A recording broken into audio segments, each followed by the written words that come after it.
اور جب ان میں سے کسی کو بیٹی کے پیدا ہونے کی خبر ملتی ہے تو اس کا منہ غم کے سبب کالا پڑ جاتا ہے اور وہ اندر ہی اندر گھٹنے لگتا ہے،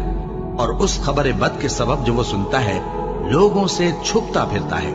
سوچتا ہے کہ آیا ذلت برداشت کر کے لڑکی کو زندہ رہنے دے یا زمین میں گاڑ دے۔ دیکھو یہ جو تجویز کرتے ہیں بہت بری ہے۔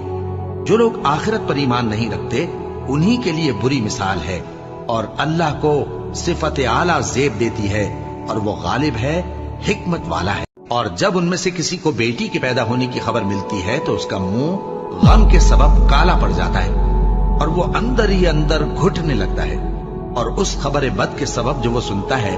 لوگوں سے چھپتا پھرتا ہے، سوچتا ہے کہ آیا ذلت برداشت کر کے لڑکی کو زندہ رہنے دے یا زمین میں گاڑ دے۔ دیکھو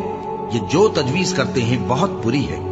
جو لوگ آخرت پر ایمان نہیں رکھتے انہی کے لیے بری مثال ہے، اور اللہ کو صفت اعلیٰ زیب دیتی ہے اور وہ غالب ہے، حکمت والا ہے۔